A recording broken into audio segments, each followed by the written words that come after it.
its roof purely Arab, a wooden stalactite ceiling of which any mosque would be proud, and better still, the huge 12th century mosaic of Christ Pantocrator at Cefalù, the greatest advertisement for Christianity that I know anywhere on earth. Once I had seen them, I could not get those Norman monuments out of my mind, and on our return to London, I made a beeline for the London Library. To my astonishment, there was practically nothing in English.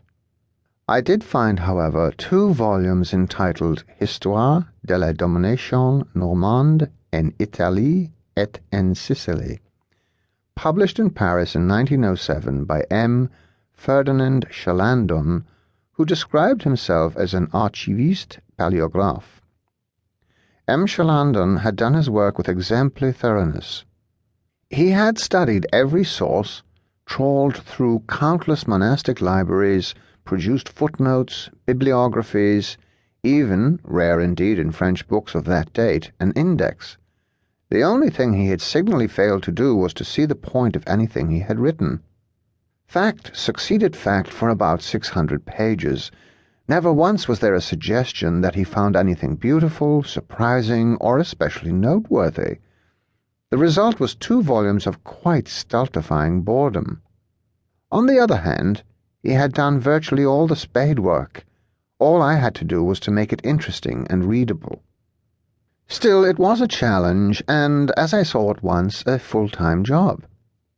There was nothing for it but to resign from the Foreign Service and take up my pen in earnest. I have not really laid it down since, but it was my own 2 volumes on the Norman story that gave me the start I needed. While I was working on them, I was regularly asked their subject. Only once did I run across someone who had any idea what I was talking about, and 50 years later I still ask myself the same question. How can it be that such a wonderful rags-to-riches story, involving the very brothers and cousins of those Normans who made short work of the English in 1066, is still so little known in England?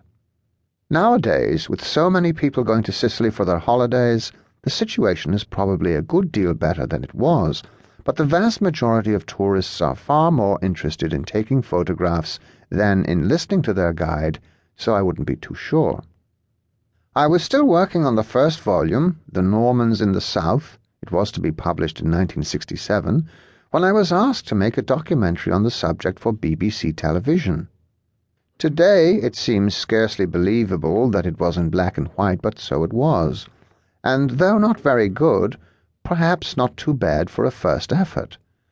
Things were not made easy for us.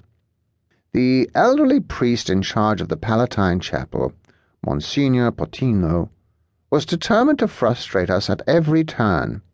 First, he refused to allow us any lights, on the grounds that they would melt the plaster in which the mosaics were set. We argued that we only needed 30 seconds or so, and the lights would be off again long before the plaster could possibly be affected. Then he looked at our tripod. No tripods in the chapel. They might scratch the floor. We forbore to mention the hundreds of stiletto heels that came in every day, but produced a device called a stretcher, into which the tripod legs were set, leaving only a smooth surface to touch the floor. Unimpressed, Monsignor Potino continued to shake his head. Never was there a word of apology or a suggestion of a smile. At this point, our director, who spoke beautiful Italian, lost his head. "This man," he said to my acute embarrassment, pointing to me as he spoke, "is a Viscount. He is consequently a member of the House of Lords. When he returns to London, he will report to the House on the way in which he has been treated." Monsignor Potino looked at him pityingly. "Io sono Marchese." "I am a Marquis," was all he said. It was game, set, and match. We knew that we were beaten. That Monsignor was the only really unpleasant Sicilian I have ever met, but nowhere on the island, it seems to me, does one meet with the sheer unbridled jollity of the mainland. And there is something else immediately noticeable, particularly in the villages: the curious absence of women. They are seldom seen in the cafes.